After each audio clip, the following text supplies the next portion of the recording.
so that is a wrap on Democratic primary debate number 6, and we are back to take a look at all of the best moments, Sagar. That's right. We got a wide variety of friends in the show joining in a bit, including Jennifer Holdsworth and Brianna Joy Gray. But right now, Ryan Grimm, The Intercept's D.C. bureau chief, he's with us here at the desk. And before that we get that to you, Ryan, just one second.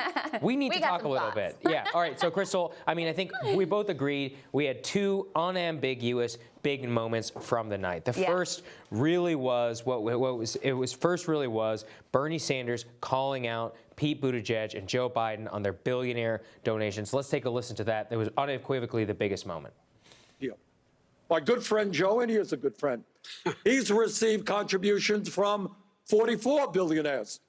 Pete, on the other hand, is trailing, Pete. You only got 39 billionaires contributing.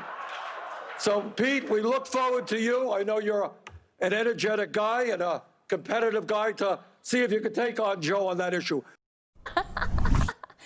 Nicole Wallace once said that Pete was like chicken soup for her heart or something, like that moment right there. It's chicken soup for my soul. Yeah. Because we've been wondering, when is Bernie gonna get feisty? When is he gonna draw these distinctions? Here, he is so good on this issue. It's such a clear distinction that he has really above the entire field.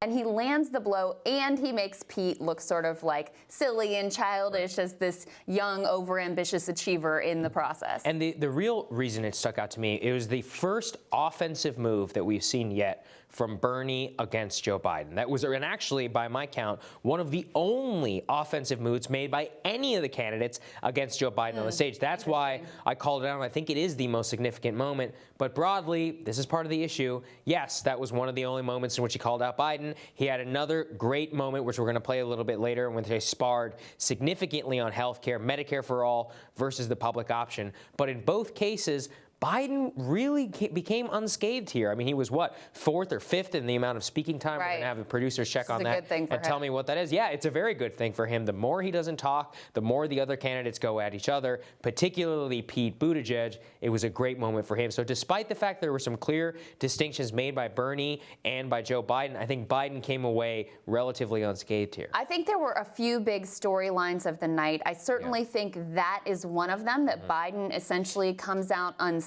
although there was a moment we're going to talk about later that could come back to bite him big time were he the nominee. But I agree with you. I think he comes out unscathed, doesn't really sustain any blows that will ultimately hurt him.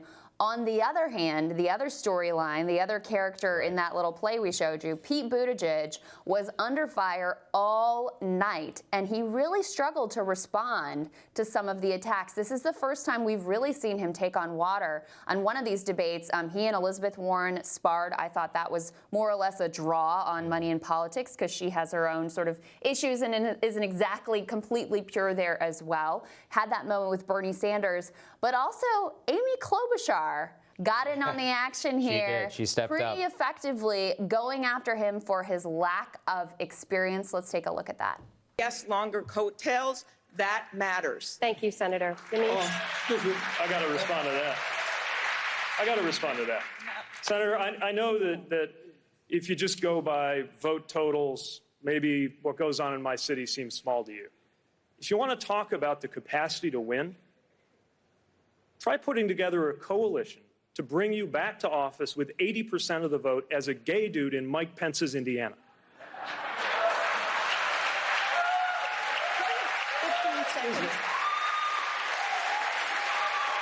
Again, I would, Mayor, if you had won in Indiana, that would be one thing. You tried, and you lost by 20 points. Oh, that was a pretty brutal moment. Pretty brutal. And by the way, Ryan Grimm, who we're just about to bring in, fact check, it was actually 25, so she was a little bit off, but blow lands nevertheless. Yeah, it was a rough night for Pete, I think, overall. And I think ultimately he also is going to suffer, and Warren is going to suffer from the fact that Amy Klobuchar had probably her best debate. And if we thought that, you know the pundits over on the other networks are going crazy about what she did. But let's go ahead and bring in Ryan Grimm, D.C. bureau chief of The Intercept, the man himself. Did I get that fact check right? Is that accurate? 25 points. Yeah, 25. What did they say? She was being Minnesota nice by giving him 5. Minnesota nice. But and here's the thing, so he lost this statewide race for treasurer by 25 points to a guy named Richard Murdoch, who you guys may remember, because 2 years later, he lost a Senate race to Joe Donnelly. That's right. So don't come out here and say that the guy was unbeatable, that beat you by 25 points. He's the guy that lost, if you remember, because he said something like, well, if there's a rape, it's because God wanted it to happen. It was in that whole Todd Aiken moment. That was not the greatest. Right. Yes. Yeah. So, Ryan, what were your other broad takeaways from tonight? We know that Pete Buttigieg had a very, very rough night. I mean, broadly, Biden unscathed. I have the numbers now in front of me. Biden, he spoke the fifth. He was number 5 in terms of speaking time, only 15 minutes. Bernie Sanders topping the field with 20. Who won and who lost tonight? What do you think? Well, the entire field needs Joe Biden, as we were talking about before the debate, to be seen by people as unelectable. And nobody really, landed any blows on his electability here. If Biden and Bernie share the most overlap between voters, then him doing well hurts Bernie, even though Bernie had a very, very good night. Now, since Warren and Buttigieg share a lot of voters, him doing poorly helps her. But like you said, because Amy did well, it'll be interesting to see in the next week if Buttigieg starts to fade, and this is kind of the beginning of the end of the Mayor Pete thing that we witnessed. If his people go to Warren, she's well positioned to then say, oh, she had a problem, and now she's coming back up in Iowa. If his people go over to Amy Klobuchar, then what else can she do? Because she had a great night, and if that's not enough to turn it around, it's hard to see how she recovered. That's an excellent point. I thought Warren was fine. I thought she had some good moments, some good quips. I didn't think she necessarily stood out in a way that would cause her to gain those voters back from Pete. What I would expect to happen is maybe Amy grabs a few, Pete keeps some, Warren, and the race basically stays where it is, which essentially is a win for certainly Biden, but also I would say Bernie. But that's been kind of the story of all of these debates is Biden's got his people.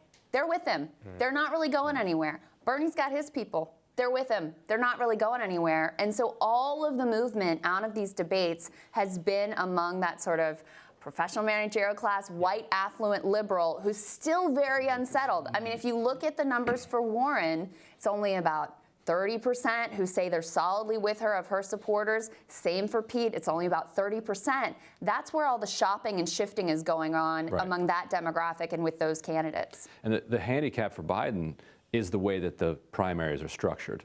If you just went into a Super Tuesday right out the gate, he probably wins with like 30% and does the Jimmy Carter thing. We just keep winning 30% until it's over. But unfortunately for him, he has to win Iowa, New Hampshire, Nevada, where he's trailing or struggling in all of those. And if he loses those, then you might start to see his support fade from people who were like, wait a minute, I thought Joe was the guy who was going to beat Trump, but he can't even beat Bernie Sanders in Iowa. He can't beat Bernie in New Hampshire. He's losing to Warren in Nevada, whatever it is. And then even in South Carolina, where Bernie's creeping on him. He does poorly, and then he goes into Super Tuesday, and people are like, well, we didn't like the guy to begin with. We were only with him because he was going to win. Now he's losing. I think there was a good point made, and I wish I could remember who made it. Hopefully it's not you, and I'm just repeating it back to you. But, claim it the Obama surge in South Carolina, because this is he wins Iowa, I mean, that gives him the momentum, and then he wins South Carolina. All the African-American community rallies behind him. That didn't come out of nowhere. He was doing the work. They were organized on the ground. They were going around the established channels of power in barbershops and beauty shops. They had a whole program so that they could translate that momentum into success in South Carolina. The only candidate that I know of who is set up in a similar way to capitalize on that momentum is Bernie Sanders in South Carolina. But I wonder if you see otherwise from other campaigns. No, that's right. Certainly in terms of organizing structure. Because Bernie has put in this distributed organizing effort, which is empowering volunteers on the ground. And if people want to test it right now, they can go to the Sanders website and type in any zip code in South Carolina and say, like, show me an event near me. And you'll see probably row after row after row of phone banking, of canvassing, of friend mapping, all of these events that volunteers have been putting together in South Carolina, Nevada, Super Tuesday states, et cetera. Whether or not that's enough to move the needle, we don't know, because it's never been tried at scale like this. It's how Bernie won in Burlington. It's more about having that scale on the ground in the case ready to seize on success. But let me ask you this, Ryan, which is that now if we see Mayor Pete begin to fade in this, particularly in the states of Iowa and New Hampshire, who is going to benefit in those two states I guess everything else staying equal. Is it Bernie? Is it Elizabeth Warren? How does that shake out? Well, we'll find out, because if people had moved off of Warren because they're done with her, then then she's finished. But if it's this thing where people are like, yeah, I liked Warren, but now I'm not so sure. I like Pete. Oh, now I'm not so sure. Actually, Warren was okay. Then I think it is to Warren's benefit, particularly because New Hampshire is this dual home turf for both Sanders and Warren, from Massachusetts. So whoever kind of comes out of Iowa with the momentum then kind of gets that advantage in New Hampshire, which then flows into Nevada, because they're both, again, they have their own advantages. Sanders in Nevada, working class state, predominantly Hispanic. It's a caucus state. He did well in 16. He could do well again. Strong union presence. Strong union presence. On the other hand, Reed is still very dominant there. Reed seems to like Elizabeth Warren. So there's he swings a lot of votes there. Yeah. I also wanted to ask you about Andrew Yang's performance tonight. Once again, he gets the least speaking time. This time it was 8 minutes and something instead of 6 minutes. 2 minutes of course, more than last. There's fewer candidates on the stage, so you would expect him to get more just in the natural course. But I thought he made very effective use of those minutes. I mean, out of the gates, maybe somewhat controversial, but I thought very strong comments on impeachment. I thought he had an excellent answer on the economy and how you can run in a time when the GDP growth is good and the stock market is high. And he talks about life expectancy is dropping. I mean, the metric of how people are dying earlier, and he captured that. What did you think of how he performed tonight? Yeah, I think that Democrats need to do a better job of recognizing what it is about his message that is resonating with people, and adopting those pieces of it. True. The focus on the opioid epidemic as a function of deindustrialization and as a kind of symptom of decay of the United States. That's a key thing to focus on. Automation, like this is stuff that people are deeply anxious about. But then there's the weird stuff where he talks about thorium, and he he's clearly like read a Wikipedia page about nuclear power, and that's what people love about him, because he's willing to try anything. But then you're like, not so sure that this is actually going to solve the problem. And I loved his line, "You're probably wondering what I'm doing up here." Right, America's Like, you're right, actually. It's self-aware. I thought it was a phenomenal answer from him. I really did. He more than anyone really showcases his sense of humor, which I think is a very appealing quality as well. He doesn't take himself too seriously. He's genuinely funny. He's an endearing guy. He is an endearing guy, as are you, Ryan. That's Gray. right, Ryan. We're always grateful to have your thoughts and insights. Thank you so much, sir. Love being here. Absolutely.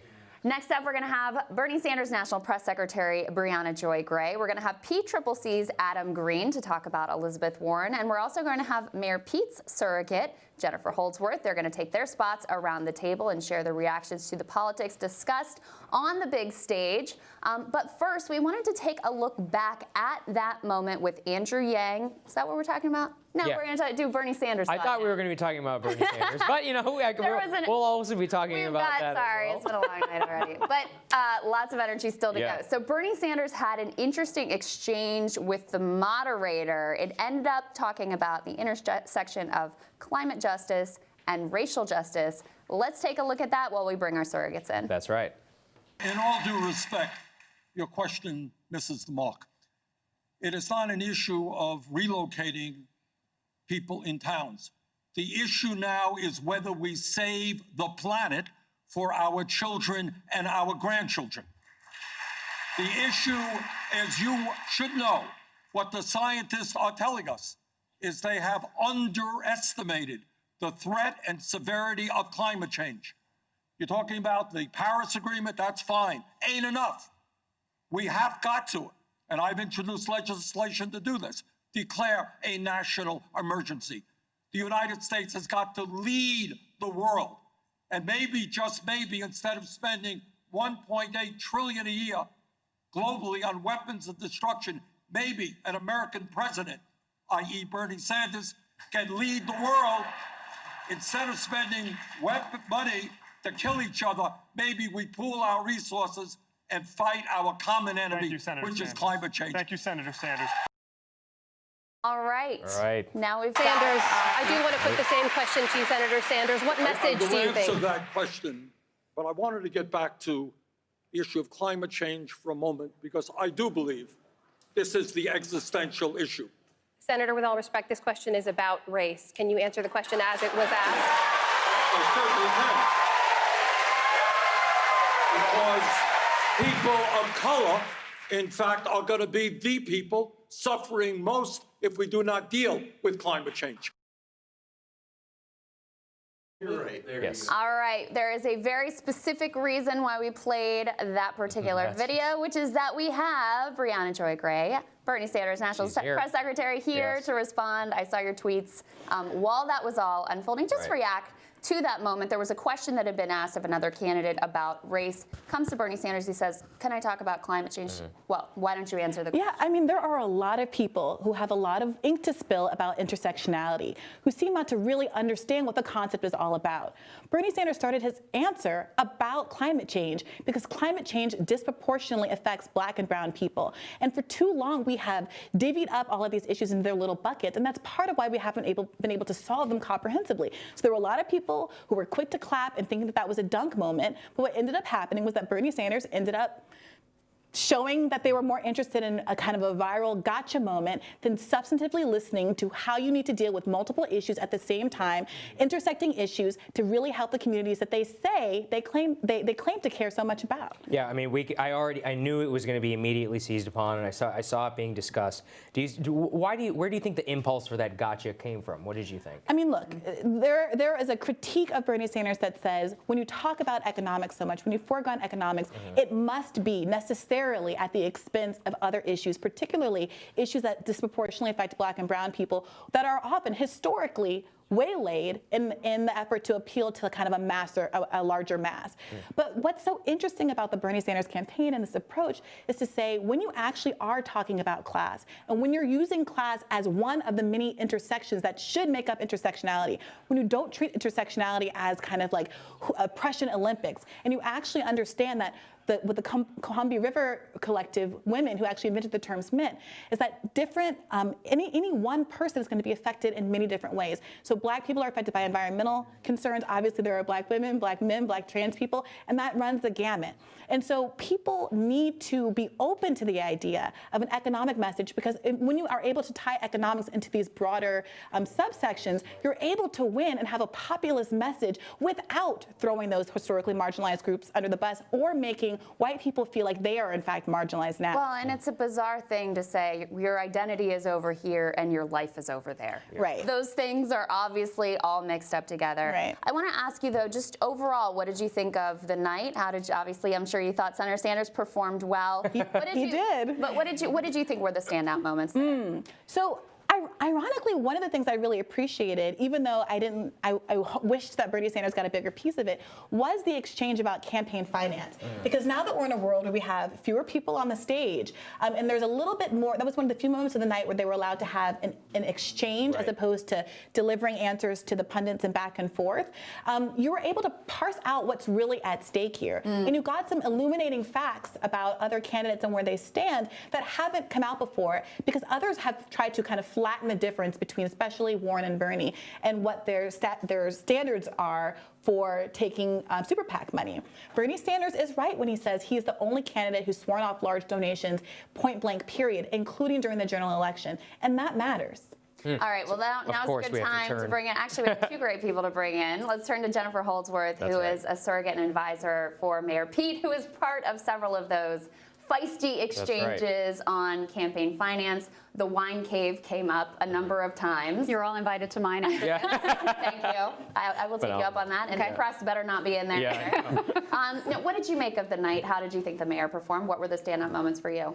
I think he performed really well. And I think anybody who was questioning whether the mayor could fight back against Donald Trump on a debate stage got their answer tonight, if that's something that they were thinking. And I thank Senator Warren for preparing the mayor for that eventual moment this fall. But aside from that, look, I think that there's real questions that people are asking about how the different candidates are running their primaries, and I think Pete's answer was great. I think he said, look, we have to be armed to the teeth in order to fight Donald Trump and the forces that are coming at us in every way, shape, or form.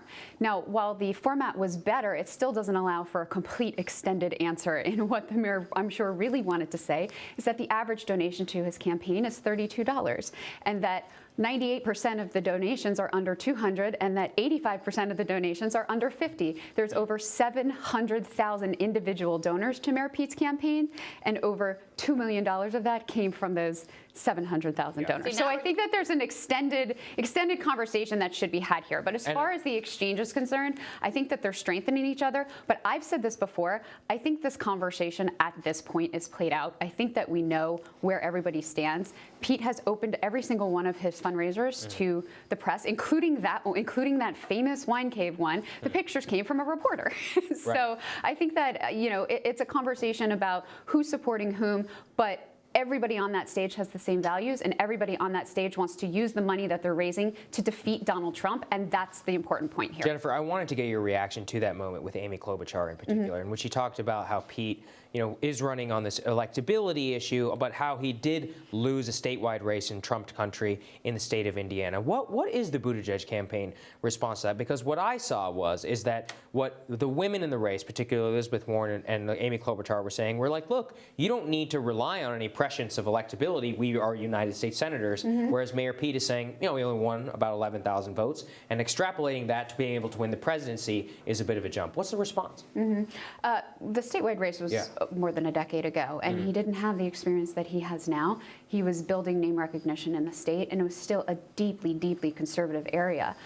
Mayor Pete got elected when he was still had not come out, and then in his second election as mayor, he had written a very personal essay and came out to his residents at a time when Mike Pence was the governor of Indiana, and I think that's really important perspective there.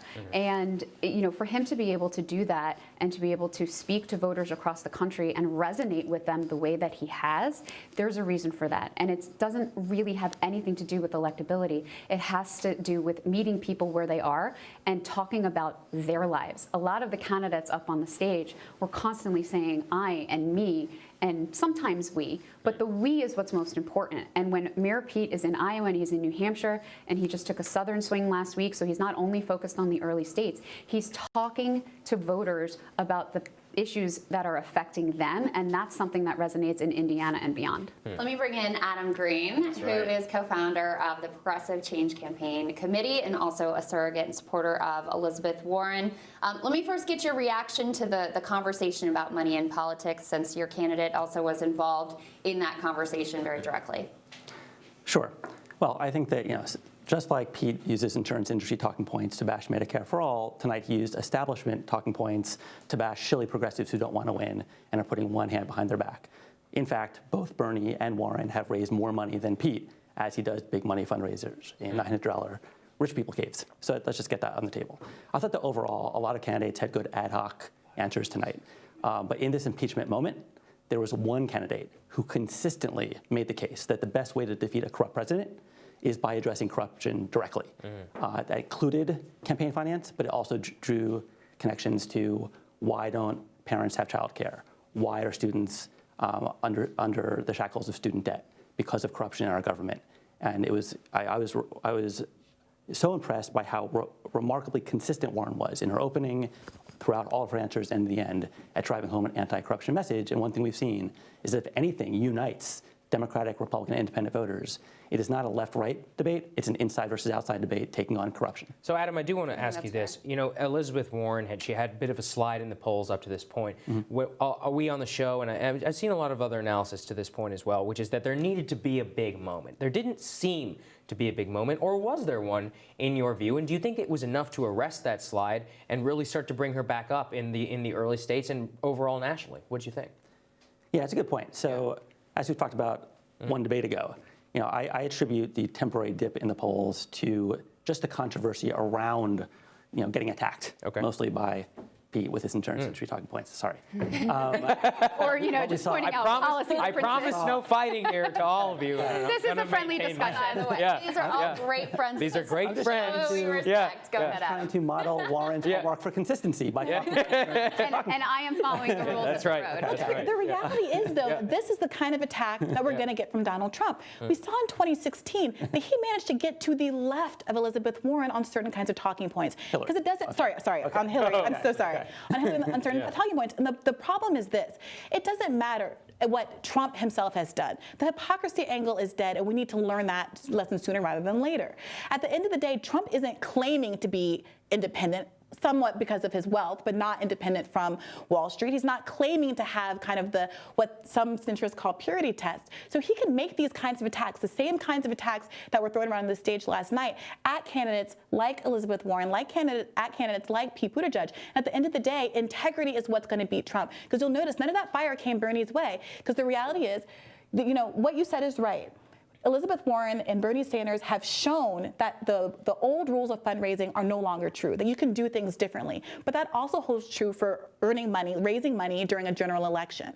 And so I think that we need constantly to look at who's leading the fight here, who's willing to do not just as what is ethically right, but what also resonates with average Americans, because they understand what corruption is. They understand what money in politics means. They don't have to have it explained to them or handheld the way that certain members in the media is. And that is what ultimately is going to beat Trump. And that's why Bernie continuously polls as the best candidate to beat Trump over and over again. Adam, I know you wanted to jump in. And just to agree with that and close the loop on your question. So yeah, Trump campaigned railing against Wall Street speeches, corporate trade deals, and the corruption in Washington. He was lying about all that stuff, but he tapped into a very real shake up the system sentiment that Elizabeth Warren tapped into for months that fueled her rise.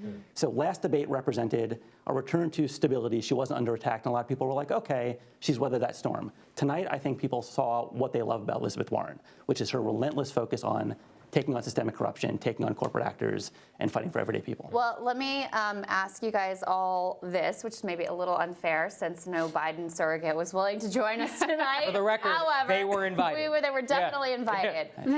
But look, while this conversation is going on, Joe Biden remains at the top of the polls, at least nationally. And certainly with Super Tuesday states, he's in a very strong position. So Jennifer, what's the plan to be able to surpass Joe Biden? Well, one of the things is that I think it's interesting that the Midwestern mayor who doesn't have six figures in the bank is being portrayed by the millionaires and billionaires on stage as the insider who is akin to money and corruption. So I'm going to reject that right there, call out the hypocrisy, and say that authenticity is probably what's going to win the day here. And I think that that had a lot more to do with Senator Warren's dip in the polls than any perceived attacks on actual policy that she would face in the fall from President Trump anyway. So if you can't pass your own purity test, I think it's very difficult to level that at other people. Switching to Biden. What purity test did she not pass? Well, she's talking about holding closer fundraisers, which she did right up until the moment she decided to run for president and then transferred the money that was in her Senate account to her president account. I, in fact, attended some of those fundraisers when I was in New Jersey when she was running against Scott Brown. So I think it's a little disingenuous to level that attack now. When she did it, she decided for political reasons not to accept that money because she thought it would be good for her running for president. But look, I don't, you know, quick response. That's not the real point. Just like, oh, she wants work for corporations as a lawyer is not the real point. The point is, if she was now advocating for big corporations and you discover that she used to work for corporations, there's an aha moment, right? If she was now advocating for corporations and billionaires, given that record, that'd be an aha moment. But it's not. She is fighting them. Pete is whining and dining with insurance industry execs, Verizon execs, Amazon execs, big tech execs, and then advocating for their agenda. That's the problem. He's surrounding himself with the viewpoints of those people as opposed to everyday people like. I don't think advocating for poverty is really advocating for the insurance industry. But be that as it may, I'm going to switch to the Biden question because that's the one that you asked me, and I want to follow the debate rules here. Look, I think VP Biden had a really good night. I think that he came out fighting. I think that this was his best debate. And I think that people underestimate him, and they're making fun of the No Malarkey tour, and they're saying that his numbers are soft in the other states. They're not. They're not.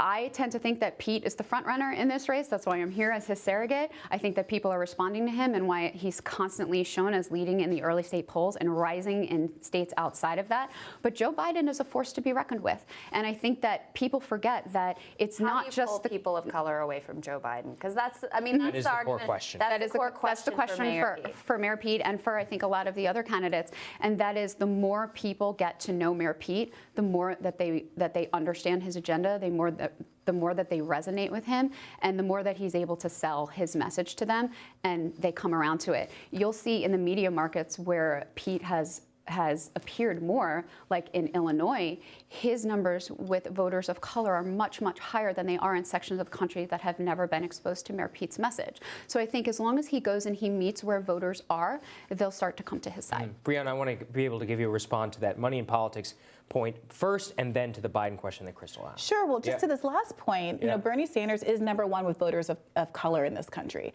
And that's no accident. I think that, yeah, there was an extent to which exposure does work.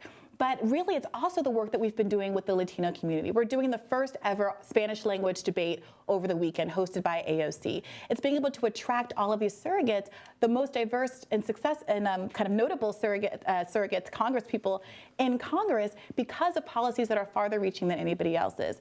To the money in politics point, look, I kind of agree with this point about that you made about consistency and integrity. But I think part of what's caused the slip in both of your candidates is backing away from positions that they initially took that were incredibly popular. Backing away from initial positions on health care. Pete Buttigieg coming off initially saying that he was for Medicare for all, kind of re-upping that tweet from back in the day saying, I am unequivocally for Medicare for all, and then shying away from it. And that has partly to do with the fact that Medicare for all is overwhelmingly popular, not just among Democrats, but among all Americans and independents too. But that the fact that you have wavered in that way makes voters uncertain about what you're actually going to stand for and when you're in office. And that's why Bernie's age and his experience and his long term in Congress and in the public eye is nothing but a credit to him. Because while other candidates are having to make excuses about why they voted for NAFTA or why they voted for the Iraq War or why they voted so that students can't use bankruptcy to get rid of their student loan debt, Bernie Sanders is on the right side of every issue every time, and voters don't have to wonder who he's going to be when he's occupying the Oval. And what about Biden? How do you knock him off of his perch at number one? Well, it's happening. We are steadily climbing in the polls. You might not see it on MSNBC, but Bernie is. I tweet it every time I can. MSNBC here, Breanna. Don't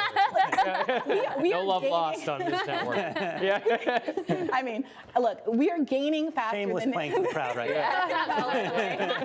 I know my audience. The truth is there. We are gaining faster than any other candidate, and we have been consistent. So you know what? There are people who said Bernie should attack more. Bernie should, get on some of these, get on Twitch, do some of these things that are kind of performative. I mean, we are on Twitch. Bernie's not often, but I am.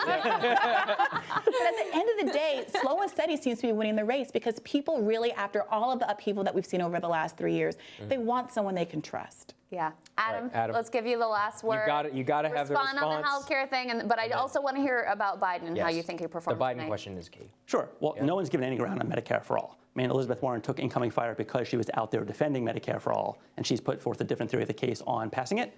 I would argue that it actually has a better chance of passing it and would do it sooner. But I have complete respect for Bernie Sanders for mainstreaming that issue and putting it in the national dialogue. With Biden, I mean, what we've seen is that those voters who have seen him most up close and personal don't like him as much. The early states is where he's faltering. And I would just draw an analogy with Rudy Giuliani, who back in the day was losing all the early states, but was like, Florida is my firewall. Right. Well, it turns out firewalls don't work if you don't enter with momentum. Joe Biden cannot afford to lose early states and then say, oh, Super Tuesday after all 4 first states go. No, that's not going to work. One thing we saw today, I will say, is that Black Lives Matter South Bend held a media call and talked about the Pete Buttigieg record on race, about parents of victims of shooting by police coming to him and being given a cold shoulder, being told, call my office, and then never getting a call back. And I think that there's a lot of stories coming out of South Bend that are going to continue coming out of South Bend that show that he's not the person who's going to pick up the slack when Bernie drops the Jennifer, ball. let me give you a chance to respond to that. But let me also add something we've talked about here, which was the Douglas plan for Black America, where several of the supposed endorsees, didn't actually back the plan. A number of the endorsers were white when they had all been represented as having been Black. Just to speak to those issues that Adam raises in that one as well. There are over 50 local elected officials from communities of color and activists who have endorsed the mayor from South Bend.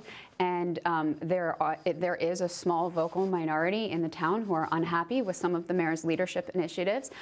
He always makes a point to listen to every single one of them. It doesn't mean that his answers were always satisfactory to those individual people, but he has always made the opportunity to be heard and to listen to them, which is why he has overwhelming support coming out of South Bend. And unfortunately, if the Black Lives Matter protesters from South Bend had listened to the leaders of color who were hosting an event to talk about their support for the mayor, instead of interrupting it and ripping away the microphone from a woman of color who was trying to tell her story, they might have heard just what kind of experience that they have had with the mayor's leadership in South Bend. Jennifer, also, please respond to that point on the Douglas plan. I do think it's important. It is. Yeah. And I think that when you put out a list of that size, you have to make sure you do your due diligence. Everybody who was listed on that list did participate in signing off on the Douglas plan and did give the campaign their express permission to use their name. It was never represented as a list of all persons of color. It was never represented that way. It was never released that way. It was never talked about that way in the press. There were some who perceived it that way, but I think that the mayor has gone out of his way to reach out to those individuals who did say that they were upset for being included and also address that with them personally. Was the reporting on this is our own, Ryan Graham, close friend of the show, was just on here a minute ago, who did the reporting that it was an opt-out, basically. If you don't respond to this email by 4 p.m., you've endorsed it. Is that the right way? Is that a respectful way to treat this process? No, and I don't think that that's entirely accurate either, that there were a lot of conversations that the campaign, both on a local and a national level, had with those individuals. But I think that you'll see a variety of the presidential campaigns who have put out lists and endorsements who unfortunately have problems with being on those lists. It's not unique to the Mayor Pete campaign, and when you're trying to make sure that everything is accurate, there are some things that can be slipped up. I think if the campaign did make a mistake on that, I don't have a personal inside view as to whether they made an actual mistake about that, but they'll remedy it if they did. I'm curious which elements of the Douglas plan were implemented in South Bend when he was mayor for 8 years. Do you want to go ahead. respond? Yeah, go ahead. Do you want to respond? Okay. He was the first mayor to create an initiative to make sure that city contracts were awarded to persons of color. That was one of the initial points, and there was actually misreporting on that it was a low percentage when in fact it was between 12 and 15%. I believe 12. So that was the first thing. There were a variety of housing and home. Say it was 1%. Maybe that's and that's incorrect. The actual statistics show that it was 12%. Well, this is go ahead, Rhea. Last thought here, and then we have to get to our panel. This muddied waters is a little bit part of the issue, right? Because at the end of the day, in 2016, just in Wisconsin alone, 88,000 black voters stayed home because of whatever you wanted to call it. Lack of enthusiasm about Hillary Clinton, misinformation on Facebook. And at the end of the day, we need someone who is enthusiastic, who's able to draw enthusiastic crowds to the polls in 2020. And I think that some of this toxicity isn't going to be what gets us there. Which is why it's important to focus on the fact that Mayor Pete has consistently drawn the biggest crowds in Iowa. And it's why we need someone who persists. All right, everybody got their shots in. I think everyone can agree we were very fair. To say that we are all on the same side here. I also think it's fair to say that all of your candidates have a lot more energy and enthusiasm behind them than Joe Biden does. That's right. So we'll end on that. We can end on that very listen, good like I said, great friends of the show. We appreciate each one of you being here. Thank you so much. Thank you all so much. It was really great. Coming up, we're going to have our extra special Team Rising panel. But first, let's take a look back at a couple more moments from the debate tonight. That's right. The media networks didn't do us any favors by missing the reason why Donald Trump became our president in the first place. If you turn on cable network news today, you would think he's our president because of some combination of Russia, racism, Facebook, Hillary Clinton, and emails all mixed together. But Americans around the country know different.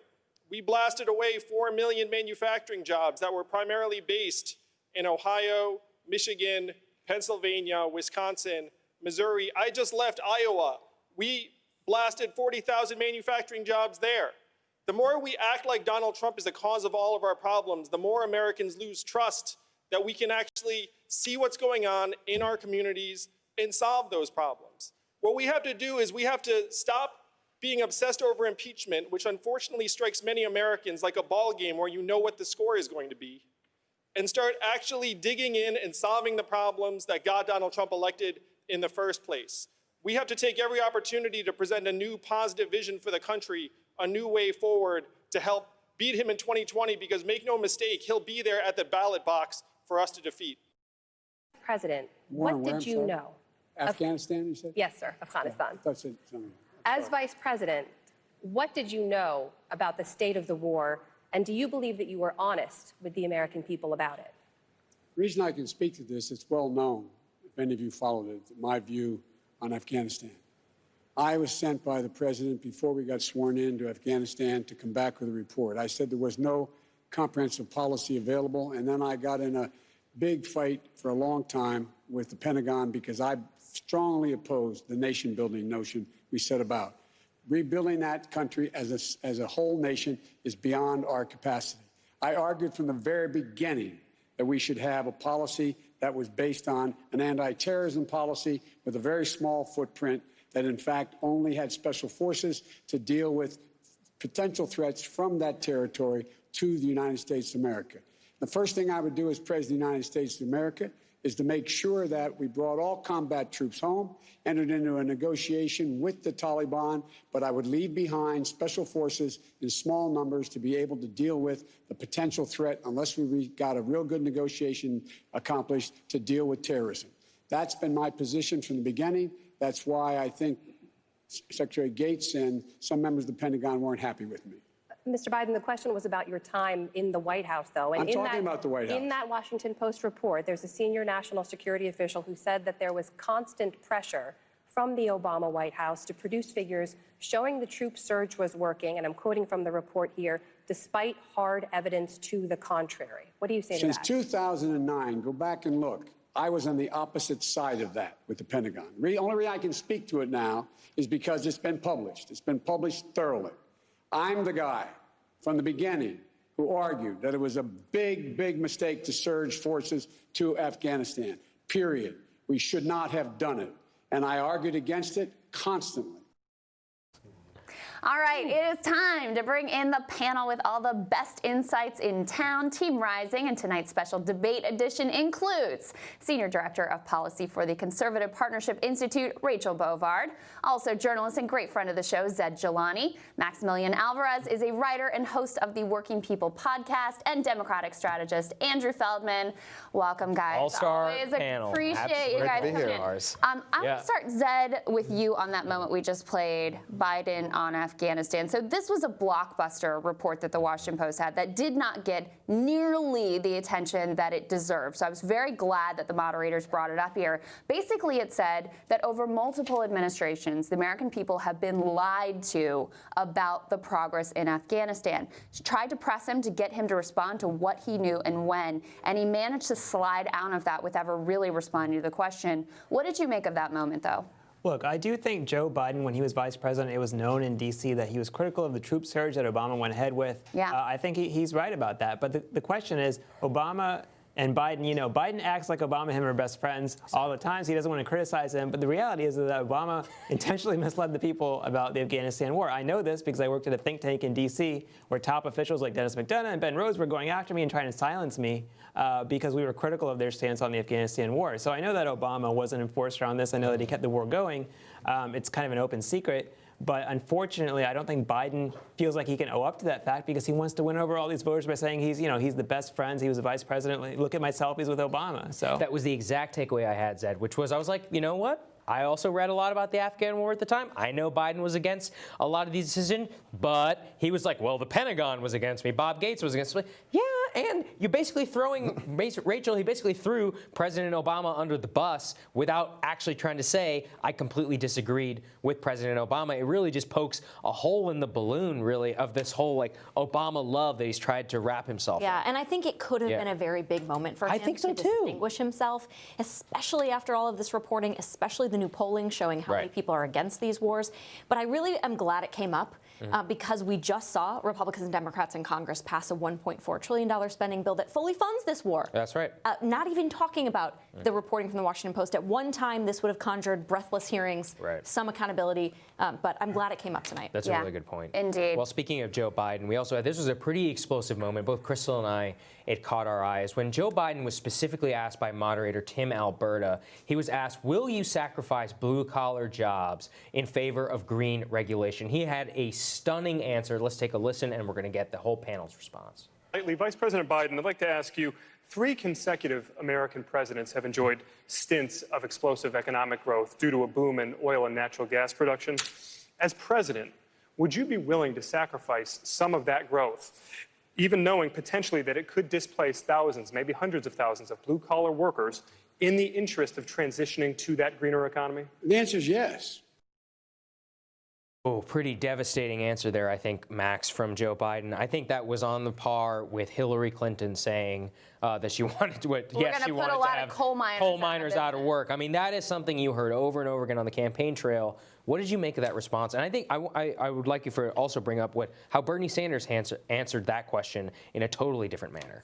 Yeah, I mean, I think this really does speak to, one of the major problems that the Democratic Party has had with working people for a very long time, right? At the hands of people like Joe Biden, where they take working people for granted. They assume that things are just going to work out through the magic of globalization and economic progress and so on and so forth. People hear that, they're going to be scared, they're going to be angry.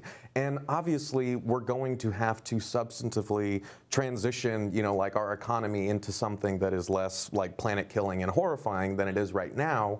But just the way of talking about it that Joe Biden has, I think just, concretizes everyone's sense that the Democratic establishment doesn't take working people seriously, doesn't take their struggles and their lives as seriously as the rest of us do. And I mean, I also think that the ways that workers and worker issues were hardly brought up in this debate actually kind of make that point as well. And first, and this is wild because this debate almost didn't happen because of a worker strike. That didn't even come up. That's right. And I want to give a shout out to Unite Here Local 11 on their new contract, their new wage increases. And this is not a special interest issue. Like, this is one of the most fundamental issues because, as people like Stephen Greenhouse have said, unions are good for democracy, right? Worker power is good for democracy, right? If you have decline in union membership, inequality goes up, right? That is just a basic fact. Right. And we're not talking about the plight of working people in these sort of substantive terms. We're really only bringing them up when they matter in certain swing states. And even then, candidates like Joe Biden are absolutely dropping the ball. As like a demographic to pander to, rather than a central thing we should be talking about. Andrew, on the issue with Biden, look, I'm not saying that this moment is going to hurt him in the primary. I think he overall had a good night. I don't think it's going to shake up the polls much. I think actually overall he had probably the strongest debate that he's had so far. However, I will tell you, having lived in Kentucky, having worked in West Virginia, I heard that line about Hillary Clinton putting the coal miners out of business repeated back to me so many times. And you can bet if Joe Biden is the Democratic nominee, that will be in Trump ads, and every working person in this country is going to know that he said that. Joe Biden was pivoting on answers all night, right? He was. If you look at how many times he gets asked a question and doesn't answer the question, it was happening all night. And that's, to be honest with you, I think if you should do as a candidate. You want to say what you want to say, not what the moderators want to hear. However, he didn't do that with that question. He just said yes. There was a whole different direction he could have gone in. He understands. He does have experience with working people. Guess what? Some of these building trades unions are very much behind him. So it was surprising to me that he did not pivot and talk about his experience in Scranton, his experience in Delaware and other places, because you know what? The reality is everyone knows that we have to do something when we have when we transition jobs. We have to make sure that we don't leave people behind. And you've heard Joe Biden talk about that before. Obviously, Bernie Sanders, Elizabeth Warren talk about it, but to just whiff and not pivot at that answer was so really surprising. Bernie answered that question saying, I don't agree with the premise of the question. Your question's off the mark, I think is what he said. And it is funny because they all act like AOC is the one who's going to terrify everyone on climate change. But actually, the Green New Deal, the way she talks about it, they lead with a just transition. They lead with we are not going to leave working people behind as we move to a green economy. Apparently, Joe Bidden didn't get the memo. Just that. Yeah, it's not not hard to do. Rachel, I mean, my phone lit up not even 2 minutes later from the RNC saying Joe Biden admits he will kill jobs if he becomes president. I mean, it's a gift. And I tweeted that at the time. I said, this is the greatest gift to the Trump campaign ad and the RNC in the swing states that you could ever ask for, right? No, I think that's right. And again, Joe, this is Joe Biden. This is the Joe Biden that you like, right? He's actually quite genuine in this regard. So that's exactly what he thought. Crystal always says he's genuine in his terrible beliefs. I mean, I do. I believe that he honestly holds these bad, wrong ideas. For no decades filter between the brain and the mouth. What did you make of that, Zed? Are we making too big of a mountain out of the mole, or was it as devastating as we think it was? Look, the reality is that there are two different kind of elections going on at the same time. There's a primary election where they're trying to win a certain set of voters, and there's a general election. And something like a general election, a statement like that is toxic. The RNC is going to cut that into a video and play it all over America, which, by the way, they will also do with Mayor Pete Buttigieg's, I think, answer on reparations, where he suggested that he would, deliver economic aid based on ancestry rather than socioeconomic status, which I think is a bullet that Bernie has dodged despite being pushed by some left activists on it, because I think he has a clear eye about how to heal divides in America, which is you heal everyone is hurting, not just a subset that is being advocated for at one point. So I think these moments keep popping up, and we're not going to see the damage now, but we may end up seeing them in an October or September kind of 30-second ad barrage. Zed, I wanted to ask you, there's this kind of funny moment, but I actually kind of liked it from Bernie Sanders, where he was talking about universality on college. And he said, one crisis in America is that people are sick of filling out forms. And it's funny because, it's funny, it wasn't where I was expecting him to go, but also it's very real. And actually, a lot of people can totally connect with that. Yeah. I think, and that gets back to the idea of, are you going to means test benefits or programs by income? Going to do it by ancestry? Going to find out which group you put on the most oppressed list on your calendar, whatever you're doing? Or are you going to create simple universal programs that everyone can take advantage of? No one's out, everyone's in, and nobody can complain that, hey, this group's getting their special privileges, their special advantages. It's not for me. That was part of the conversation was one of, I think, several rough moments for Mayor Pete. Right? Him trying to explain his cap on college affordability, to me, makes no sense, because guess what? These rich people that he wants to pay for their own tuition, they're going to be doing it anyways because they're not sending their kids to public school. They don't send their kid to public school from K to 12 right now. So the reality is, to cap it at $150,000 a year for any sort of benefit, well, guess what? $150,000 right now isn't enough to support kids going to college. That's two school teachers, a family of school teachers in New York City. That seriously is what that is. You're capping 1 out of 5 Americans. Let's remember this. I mean, this is a fact. Democratic primary voters tend to be richer on average. So maybe you're talking about 30 or 40% of Democratic. Especially his supporters. Especially Pete Buttigieg's supporters. Maybe 30 or 40% of them won't get to take advantage of free college under his own plan. That's a great point. Speaking of rich people and Mayor Pete, he took a lot of heat. That rhymed unintentionally. Poet and don't know it. He took a lot of heat over money in politics. I thought his sparring with Elizabeth Warren was more or less a draw, because he made a good point about, hey, you were taking this big money too, right up until the point that you ran for president. It's kind of hard to dispute. I thought Bernie Sanders had a very effective blow that he landed on both Biden and Pete. I actually loved this moment where he's like, you all and your billionaires, Pete, what are you going to do to catch up? That was amazing. He's an energetic young man. An energetic young man. So brutal. The competition. So condescending. But hold on, I'm getting somewhere with this. But there was another moment, another candidate. I wasn't really expecting to take this shot at Pete, but Andrew Yang also jumped in the fray. Let's take a listen. I just want to return to this conversation because I think it's core. Our country is deeply misogynist, and most all of us know that. Money and men are tied together. That's where I thought Elizabeth was taking the conversation. The fact is, strong societies would elect more female leaders. Strong men treat women well for the same reasons. I'm on the record saying that you need both strong men and female leaders in government, because the fact is, if you get too many men alone and leave us alone for a while, we kind of become morons.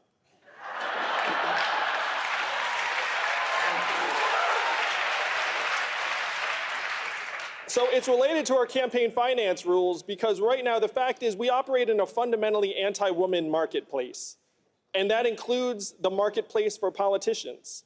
If we were to put 100 democracy dollars into the hands of every American voter, instead of 5% contributing, you'd see that rate skyrocket to 50 or 60%, and you'd have many, many more women who would run for office because they don't have to go shake the money tree in the wine cave.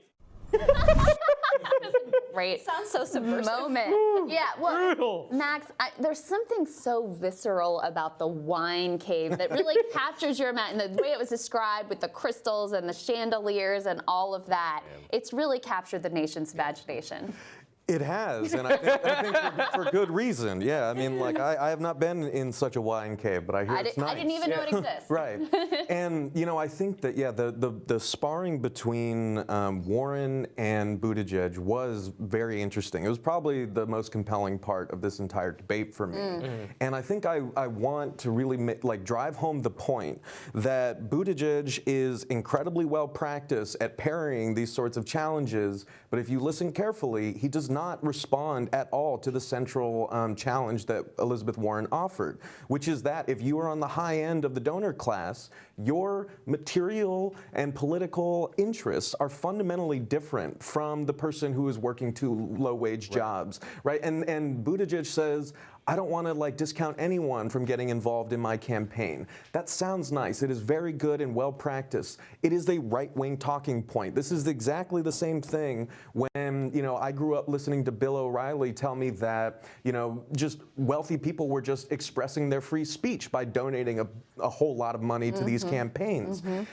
They are living in a fantasy world, or they are trying to project onto you some sort of fantasy world in which people from different classes have and will fight for and will dump their money into preserving their interests. And this connects to the question of gender, right? I mean, there's a great adage, in the decolonization circles, which is don't diversify, decolonize. And if you are just kind of circulating, women and people of color into kind of the existing hierarchy that has put so many of us in economic precarity, that has left so many of us wanting, in our daily lives, you're not going to get anything. Like, I mean, what is it, like a boss woman thing that the head of the CIA, or not the CIA, but Gina Haspel is running a vicious and we've said that here before. Right. Slay queen, I guess. Slay queen. Literally. Yeah. What is that going to do? And it essentializes it assumes that women are just inbuilt. Whatever leader you elect, that's one person, right? There's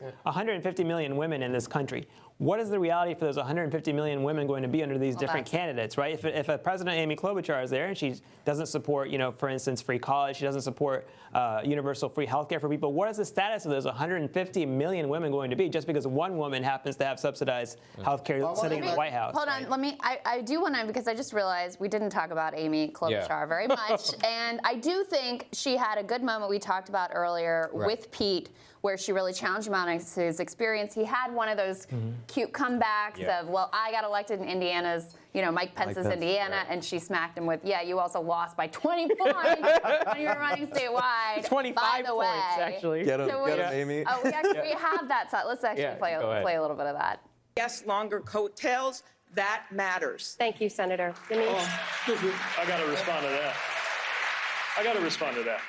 Senator, I know that if you just go by vote totals, maybe what goes on in my city seems small to you. If you want to talk about the capacity to win, try putting together a coalition to bring you back to office with 80% of the vote as a gay dude in Mike Pence's Indiana.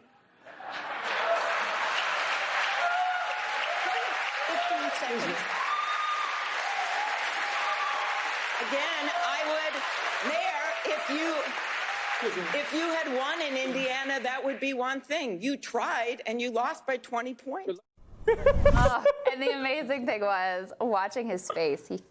He really had thought her. he had it. The level of smug satisfaction was at 11. But Andrew, I want to ask you, my establishment-connected friend. Yes. Through your eyes, said with love always. Through your eyes, how did you think that Amy did? Because I have a hard time judging these objectively. I actually thought she had probably her strongest night. I can imagine the other networks are saying Amy's the one, Amy's electable, Amy's amazing. But what did you think? Look, I think that Amy, just reminding voters and viewers, she raised $1 million in the last 24 hours of the last debate. I guarantee you she's going to double or triple that tonight in the next 24 hours. I thought she had a really good debate. I'm not an Amy Klobuchar supporter, but I thought she had a really good debate in giving those people that say they're not 50, they're 50%, there's a shot they may change their vote, to give her a look, and I think she's going to raise a lot of money off it. But before I give up the mic here, I just want to add one thing in about Buttigieg and the points that Max was making. Yeah. I don't think Buttigieg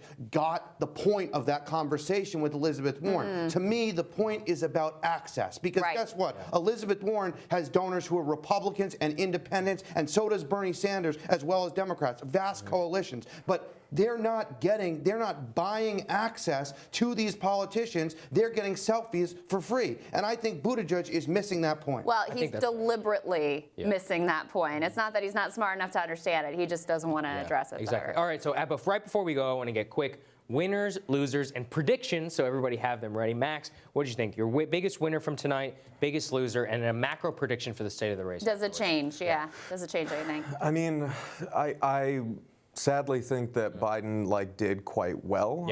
And I think that it depends on how things shake out, whether or not that's going to be a win or a loss for us. But I guess I really just want to drive home kind of the point that I make every time I come on here, right, is that, look at who Biden is, right? He may have gotten the question right when Bernie challenged him and said, you just want to return to normalcy. Biden said normal's not good enough.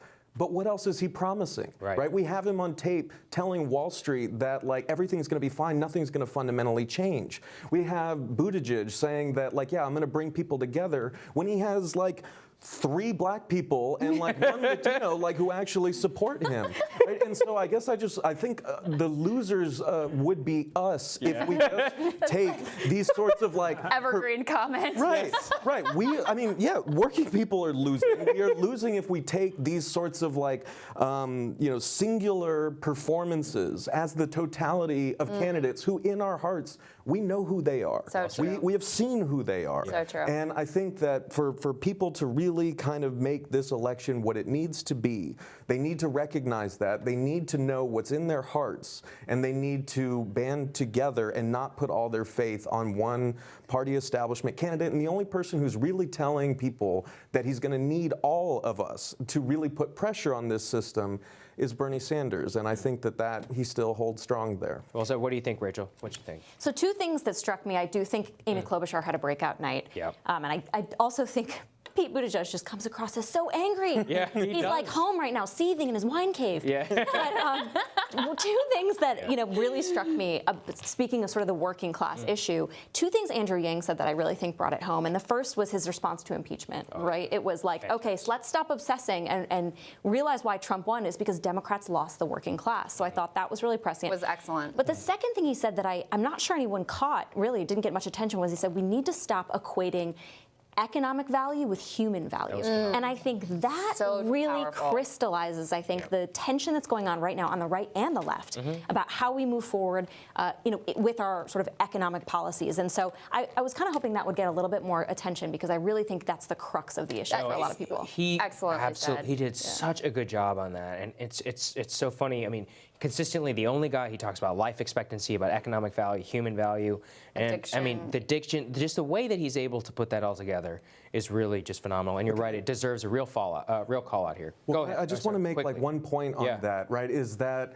again, trust your gut on this, because just look at the ways that we talk about something like immigration, and that entire argument is thrown out the window, right? The humanity of people coming to this country is made entirely dependent on their ability to work their butts off, like Biden says. There is no baseline consideration for the true human value of everyone in this country, and we know it. So again, I think Yang did make a great point. I would like to see him and others apply it across the board. Not just make people's humanity dependent on where they were born, not just make their humanity dependent on how hard they can work, right? People have value just by being here on this earth. And in some ways, that's the fundamental divide in this primary, is the candidates who believe that and support that and the candidates who don't. Zed, let's hear from you. What do you think? Do you think anything changes out of this? And who did you think stood out tonight? I think the smaller debate format helped folks like Andrew Yang make his case, I think, very eloquently in many directions.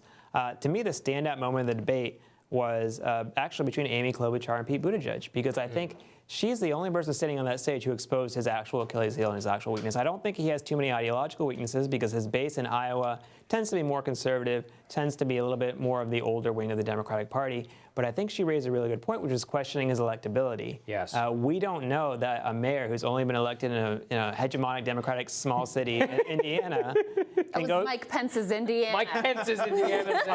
Apparently, the governor owns every city. He has control over it. But no, we don't know that somebody in that position can withstand, $1 billion of Republican Party attack ads, can go toe-to-toe with Donald Trump. That is a real question. I think Amy Klobuchar exposed that in this debate, and I feel like that line of attack will decide whether or not Pete Buttigieg kind of gets out of these early Iowa caucuses, New Hampshire primaries.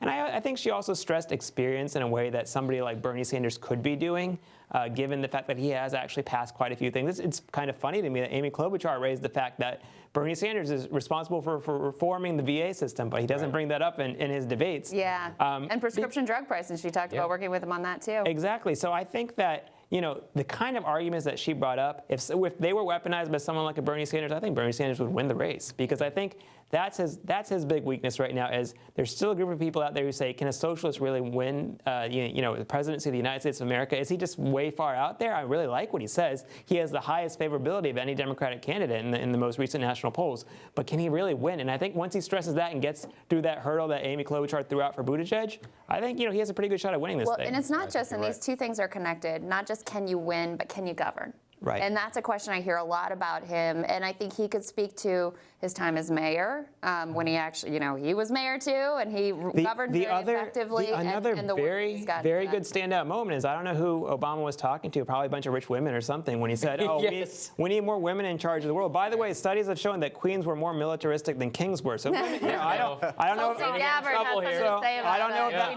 that's, but when he answered that question so eloquently, I thought he really cut to the heart of the matter, which is he's talking about representing every person in America, not putting someone in America who one portion of the population can relate to through optics or through some kind of cultural affects. He's talking about representing every single person in America, which is a radical thing in today's Democratic Party, which I think is going through this Lebanon-style process where we're all these different segments and interest groups, when really there's so much in common there. But it requires having a unified backing to be able to fight for things like universal health care, education, child care, decent teacher wages, ending wars, and defeating climate change, and having humane immigration reform. You can only do those things by convincing people they have united interests, united values, and that they don't have to hate each other and fight each other over black, white, woman, gay, straight, man, woman. Old, young, region of the country, from South Bend and not.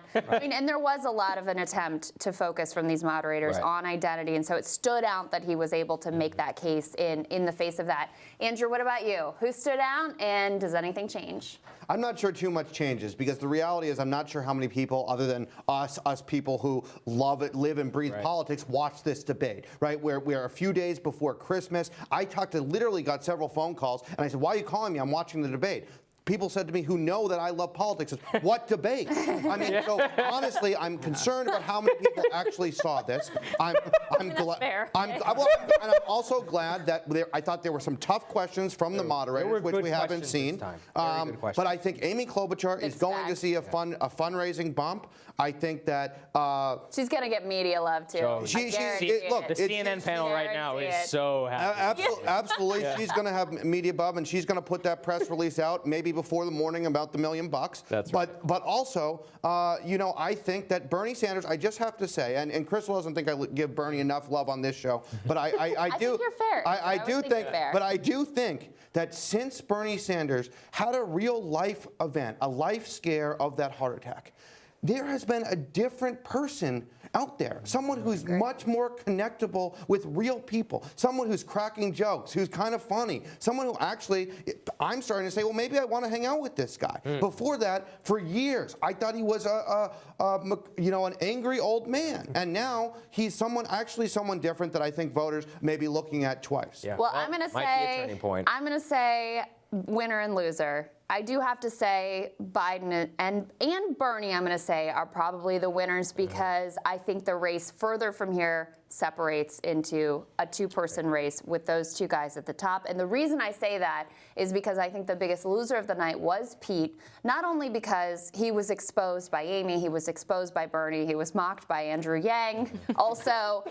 but also because you do have Amy Klobuchar, who I think is going to come up in the polls some, especially in Iowa. She has a built-out ground game there, and that will eat into his support, again, which kind of further pushes this into this two-person race at the top. So that's what I think is going to happen from here. And, you know, from my perspective, we promised to be honest with everybody here. Joe Biden, for his campaign, it was a phenomenal night. He spoke fifth. He only had 15 minutes of time. He didn't have a single bad gaffe. Yeah, it's very good. It's like such a paradox that he speaks less and he does well. But he spoke the least. He spoke very little. He had no major gaffes. In all of his moments, he seemed forceful. He completed most of his sentences. None of his teeth fell out. I mean, all of these are good things. Low bar. And this is the low bar, but this is what does it for the man. So he had a very good night from his perspective. And then Mayor Pete, I agree. He was the big loser out of tonight's debate.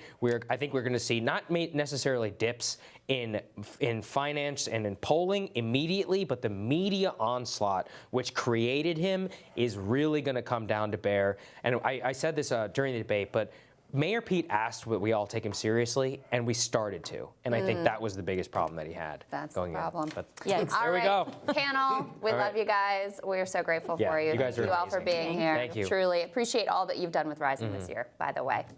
All right, the debate coverage fun does not end here. Of course, it never ends. Tomorrow, LTV's Jamal Simmons is going to share his conversations with the candidates in the spin room. He is out there working as we speak, as well as his debate night observations. That's right. And the Trump campaign is even going to join us, as we're always fair on the show, as to which candidate they saw more likely to be their 2020 rival. We hope you guys enjoyed this live debate coverage. Thank you all so much for watching. Have a good night, everybody. Thanks, everybody.